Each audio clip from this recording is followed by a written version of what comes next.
The king ordered him to forge 1,000 swords in 30 days. 30 days later, soldiers opened his workshop. There was only one sword. The king stared at the empty weapon racks. "You were given enough iron for 1,000. The blacksmith lowered his head. "I was. So where are my swords?" The blacksmith pointed toward the table. "There."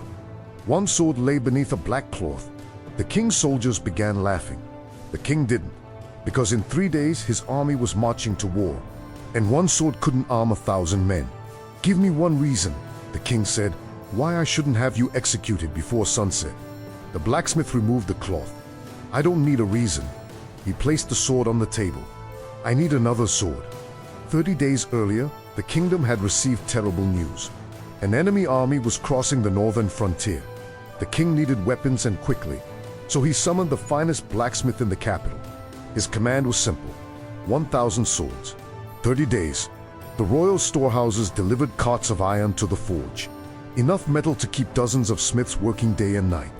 But the king had chosen only one man, and everyone knew the order was impossible.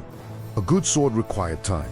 The metal had to be heated, hammered, shaped, ground, hardened, tempered, and finished.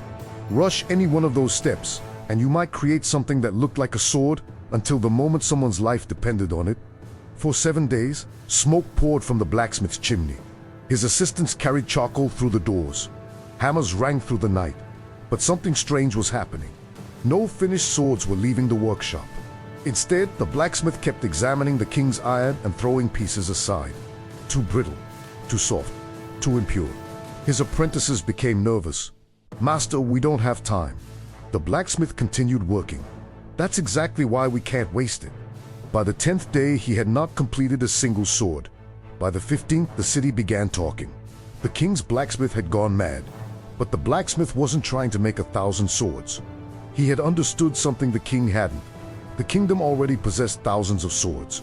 They were hanging in soldiers' homes, stored in old armories, carried by guards, left behind by fathers and grandfathers.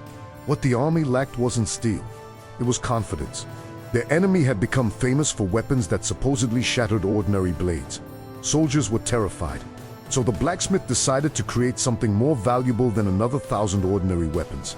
He would create a sword that people believed could not break. For 30 days, he worked on a single blade.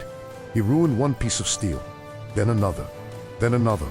Every failure went back into the furnace, until only one remained. Now the 30 days were over, and the king stood inside the forge. "One sword," he whispered. The blacksmith nodded. "Bring me your strongest blade." A royal guard drew his weapon. It was expensive, beautifully polished, made by one of the finest workshops in the kingdom. The blacksmith placed his sword in the king's hands. "Strike mine." The king hesitated, then swung. Clang. Both blades survived. The soldiers stopped laughing. "Again," said the blacksmith. The king struck harder. Clang. A small crack appeared, not on the blacksmith's sword, on the king's. The room became silent. Again. The king raised the weapon with both hands and brought it down. The royal sword snapped. Half of it hit the floor. The blacksmith's blade remained in the king's hands. The king stared at him. "You wasted enough iron for 1,000 swords to make this?" "No." The blacksmith walked toward the discarded metal pile beside the furnace. "I used enough iron for 12. The king looked confused. "Then where is the rest?" The blacksmith opened the doors behind the workshop. Outside were carts filled with unused iron. "I never needed 1,000 swords." The king's expression darkened. "That wasn't your decision."